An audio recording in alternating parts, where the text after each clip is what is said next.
नमस्कार, very happy morning to all of you. मेरे पास कई कॉल्स आए हैं और उस सभी कॉल्स में एक चीज कॉमन है, एक इम्पोर्टेंट इशू है जिसके बारे में लोग मुझसे बात करना चाहते हैं। क्या आपकी जीएसटी रजिस्ट्रेशन कैंसिल हो गई है, लेकिन आपके इलेक्ट्रॉनिक क्रेडिट लेजर में ₹100,000 का बैलेंस पड़ा है? क्या आप ये अमाउंट रिकवर कर सकते हैं या ये अमाउंट हमेशा के लिए फोरफिट हो जाएगा? आज मैं आपको बताऊंगा कि इस सिचुएशन में आपके पास क्या लीगल ऑप्शंस अवेलेबल हैं, कौन से प्रोविजंस अप्लाई होंगे और रीसेंट कोर्ट जजमेंट्स क्या कहते हैं। तो स्टे टिल द एंड, क्योंकि मैं आपको step by step action plan भी बताऊंगा। दोस्तों, जीएसटी रजिस्ट्रेशन जो है उसका कैंसिलेशन एक कॉमन सिचुएशन है। बिजनेस बंद हो गया, प्रोप्राइटर की डेथ हो गई या फिर कंप्लायंस इश्यूज की वजह से डिपार्टमेंट ने रजिस्ट्रेशन को कैंसिल कर दिया। लेकिन सबसे बड़ी प्रॉब्लम तब आती है जब आपके इलेक्ट्रॉनिक क्रेडिट लेजर या कैश लेजर में सिग्निफिकेंट अमाउंट पड़ा होता है। तो आज के वीडियो में हम डिस्कस करेंगे legal provisions governing cancellation, electronic ledger में पड़े बैलेंस का क्या होगा,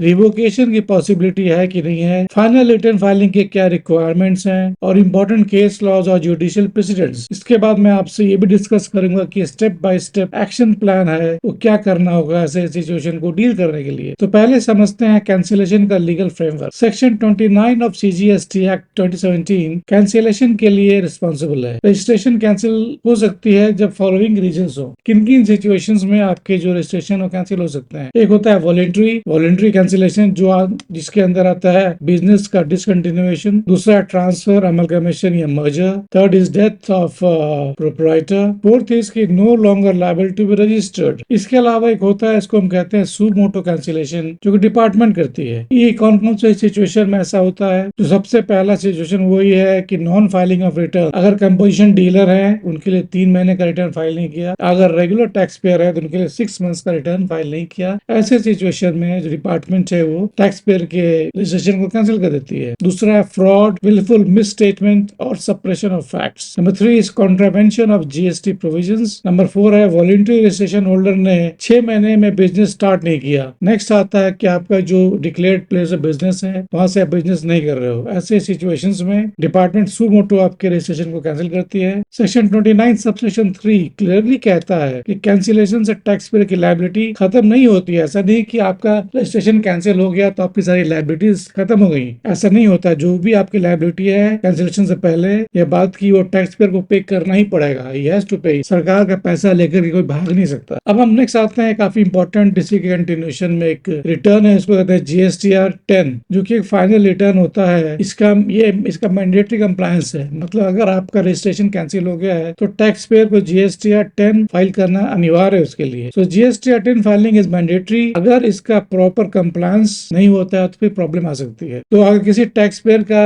जीएसटी रजिस्ट्रेशन कैंसिल हो गया है then he has to file mandatorily GSTR 10। इसका ड्यू डेट क्या है? ड्यू डेट है जीएसटीआर 10 फाइल करना होता है within 3 months from the date of cancellation या date of cancellation order, whichever is later. अगर मान लीजिए कि कैंसिलेशन डेट है 1 जनवरी 2025 और कैंसिलेशन का ऑर्डर का डेट है 5 जनवरी 2025 को मिला आपको, तो जीएसटीआर 10 फाइल करने का ड्यू डेट होगा 5 अप्रैल 2025। Who should file this? So all the registered persons whose registration is cancelled, चाहे वो रेगुलर टैक्स पेयर्स हो, कंपोजिशन टैक्स पेयर्स हो, वॉलंटरी रेजिस्टेंट्स हो, however ISD non-resident taxable persons are excluded from this. So what to report in GSTR 10? GSTR 10 में हम report करते हैं details of all the outward supplies from last return filed till the cancellation date. उसके बाद हम declare करते हैं reversal of ineligible ITC. फिर हम डिक्लेयर करते हैं स्टॉक डिटेल्स, जो फिनिश्ड गुड्स हैं या जो वर्क इन प्रोग्रेस है, सेमी फिनिश्ड गुड्स है, रॉ मटेरियल्स है। फिर हम डिक्लेयर करते हैं value of existing stock. And number 5 is final tax liability calculation. Critical compliance क्या होता है जीएसटीआर 10 में? जो आईटीसी रिवर्सल है और टैक्स पेमेंट की रिक्वायरमेंट है वो ऑटोमेटिकली इलेक्ट्रॉनिक क्रेडिट लेजर से एडजस्ट हो जाती है। अगर बाद में पता चलता है कि आउटपुट टैक्स लायबिलिटी आईटीसी से ज्यादा है तो डिफरेंस आपको कैश में पे करना पड़ेगा। तो सरकार ये चाहती है कि आप जो भी आपका बिजनेस बंद हो चुका है, आपका रजिस्ट्रेशन कैंसिल हो चुका है, तो आपको आईटीसी जो आपके पास है उसको रिवर्स करना पड़ेगा। इसके लिए जीएसटीआर 10 फाइल करना मैंडेटरी है। अब हम नेक्स्ट आते हैं कि रिवोकेशन ऑप्शन। चूंकि आपका पैसा फंसा हुआ है, आपकी आईटीसी फंसी हुई है, तो आप चाहेंगे कि आपका जो जीएसटी रजिस्ट्रेशन था कैंसिल हो गया है उसको रिवोक कराए। तो अगर आप चाहते हैं कि कैंसिलेशन रिवर्स हो तो section 30 provides a revocation mechanism. Eligibility क्या है रिवोकेशन के लिए? पहला है the registration must have been cancelled by department on suo motu basis. दूसरा क्या? application in prescribed form form within 90 days of receiving cancellation order must be filed. Proper officer क्या होता है? Will examine your application and may revoke or reject after giving opportunity of giving you personal hearing. इसमें important limitation क्या है? Section 30 जो primarily apply करता है जब proper officer ने suo motu cancellation की है। अगर टैक्स पेयर ने खुद वॉलेंट्री कैंसिलेशन अप्लाई की थी तो रिवोकेशन का प्रोविजन डायरेक्टली अवेलेबल नहीं होता है। अब हम बात करते हैं रिफंड ऑफ अनयूटिलाइज आईटीसी। इसमें कुछ जो अभी आपके आईटीसी हैं वो जो पड़े हुए हैं आपके इलेक्ट्रॉनिक क्रेडिट लेजर में या कैश जो है आपके पड़ा हुआ है आपके इलेक्ट्रॉनिक कैश लेजर में, तो आपका जब रजिस्ट्रेशन कैंसिल हो गया तो आप उसको किस प्रकार से क्लेम करेंगे? तो उसमें कुछ केस क्लॉज हैं। जैसे सबसे इंपॉर्टेंट क्वेश्चन है क्या अनयूटिलाइज आईटीसी का रिफंड मिल सकता है बिजनेस क्लोजर पर? ये क्वेश्चन हाईली कंटेंशियस है और इसके कॉन्फ्लिक्टिंग जुडिशियल व्यूज हैं। एक लीगल फ्रेमवर्क, इसका लीगल फ्रेमवर्क क्या है? जो सेक्शन 54 है सीजीएसटी एक्ट का, वो इसका लीगल फ्रेमवर्क है। तो सेक्शन 54 सब सेक्शन 3 स्पेसिफिकली दो सिचुएशन में रिफंड अलाउ करता है। There are only two situations in which refund of unutilised ITC is allowed as per section 54 sub section 3। पहला क्या है? Zero rated supplies without payment of tax. Second है inverted duty structure. इन्हीं दो cases में आपके जो अनयूटिलाइज्ड आईटीसी हैं वो रिफंड होते हैं। बिजनेस क्लोजर जो है एक्सप्लिसिटली इस कैटेगरी में मेंशन नहीं है। मैंने अगर आपका बिजनेस क्लोजर होता है तो उसके लिए रिफंड का कोई डायरेक्ट प्रावधान नहीं है सीजीएसटी एक्ट में। लेकिन एक लैंडमार्क केस आया था, का नाम है SICPA India private limited versus union of India. ये सिक्किम हाईकोर्ट का सिंगल जज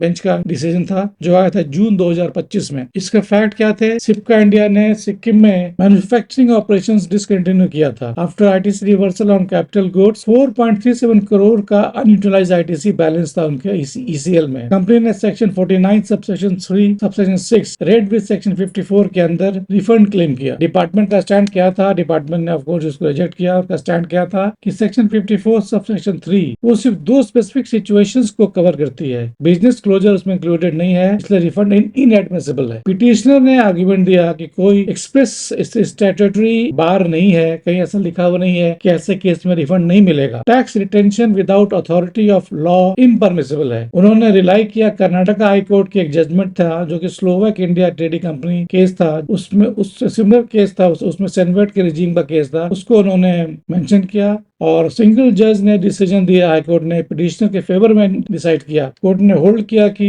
absence of explicit prohibition means refund can not be denied. Slovak India president को एप्लीकेबल है इस केस में, जीएसटी रिजीम में भी एप्लीकेबल है, तो उन्होंने क्या जो रिफंड अलाउ कर दिया। हाउएवर ये जो डिसीजन था सिंगल जज बेंच का, उसको ओवररूल किया डिवीजन बेंच ने, और सब्सिक्वेंटली जो division bench Sikkim high court की, उन्होंने इस मैटर को रिव्यू किया और एक डिफरेंट व्यू दिया। डिवीजन बेंच ने डिसअलाउ किया अनयूटिलाइज्ड आईटीसी का refund upon business closure, stating की जो सेक्शन 54 है इसकी लैंग्वेज क्लियर है और बिजनेस क्लोजर एक्सप्लिसिटली कवर्ड नहीं है। तो ये दो जो जजमेंट है ये काफी कॉन्फ्लिक्टिंग जजमेंट्स हैं जो शो करते हैं कि ये इश्यू अभी भी वोलेटाइल है, ये स्टिल इवॉल्विंग है और सुप्रीम कोर्ट का इंटरवेंशन की जरूरत है फॉर फाइनल क्लैरिटी। तो टैक्स पेयर है तो चाहे तो इस केस को भी एक कोर्ट कर सकता है बिकॉज अभी तक ये सेटल्ड नहीं है। तो अभी हम देखते हैं कि एक्शन प्लान क्या है। कोई टैक्स पेयर ऐसा फंसा हुआ है तो उसके पास क्या क्या स्टेप होंगे। तो स्टेप नंबर 1 है पहला कि इमीडिएट उसको असेसमेंट करना पड़ेगा with in 7 days. Exact balance in ECL electronic credit laser और इलेक्ट्रॉनिक कैश लेजर है उसको वेरीफाई करना होगा। उसके बाद जो पेंडिंग टैक्स लायबिलिटीज है उसको कैलकुलेट करना होगा। Then he has to file GST या 10 फाइलिंग के डेडलाइन को चेक करके उसको फाइल करना है। नेक्स्ट है उसको स्टेप 2 होगा उसको एक्सप्लोर करना रिवोकेशन ऑप्शन क्या उसके पास में है। तो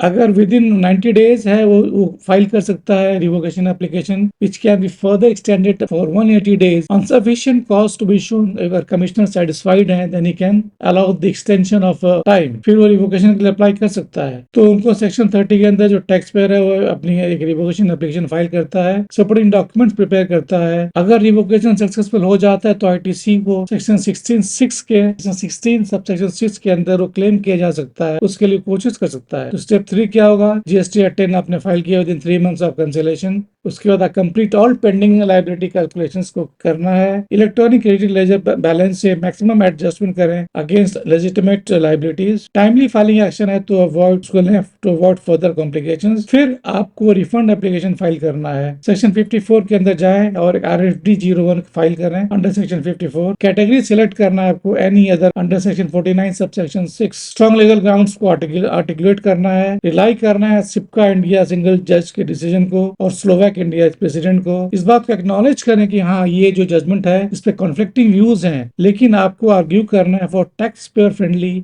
इंटरप्रिटेशन। नेक्स्ट स्टेप है आपको you have to be prepared for litigation, जो कि मैटर में क्लैरिटी नहीं है अभी तक। रिफंड आपका रिजेक्शन की प्रोबेबिलिटी हाई है given the current situation and current decision by the division bench of Sikkim high court. उसके अगेंस्ट आप अपील कर सकते हैं first appellate authority and then tribunal. तो दोस्तों समरी में हम समझते हैं कि क्या क्या हम कर सकते हैं। तो GST cancellation with balance in account एक कॉम्प्लेक्स लीगल इश्यू है। तो करंट लीगल पोजीशन क्या है, electronic credit ledger balance automatically freeze हो जाता है कैंसिलेशन के बाद। जीएसटी 10 फाइलिंग मैंडेटरी है जिसमें मैक्सिमम एडजस्टमेंट करना चाहिए। रिवोकेशन ऑप्शन एक्सप्लोर करें अगर एलिजिबल है। नेक्स्ट है unutilise ITC refund legally uncertain है, कॉन्फ्लिक्टिंग जुडिशियल व्यूज हैं। सो बेस्ट अप्रोच है कि लिटिगेशन के लिए प्रिपेयर रहें विथ स्ट्रॉन्ग डॉक्यूमेंटेशन। अगर आपके पास भी सिमिलर केस है तो इमीडिएटली एक्शन लें क्योंकि टाइमलाइन स्ट्रिक्ट है। अगर आपको प्रोफेशनल हेल्प चाहिए तो कमेंट सेक्शन में कमेंट करके बताएं। वीडियो हेल्पफुल लगा तो लाइक करें, शेयर करें अपने सीए, अपने फ्रेंड और अपने टैक्स कंसल्टेंट के साथ। चैनल को अगर अभी तक आपने सब्सक्राइब नहीं किया तो जरूर सब्सक्राइब करें for more GST updates and case laws analysis. Bell icon press करें ताकि आपकी इंपॉर्टेंट अपडेट्स आपको मिस ना हो। Thanks for watching. जय हिंद।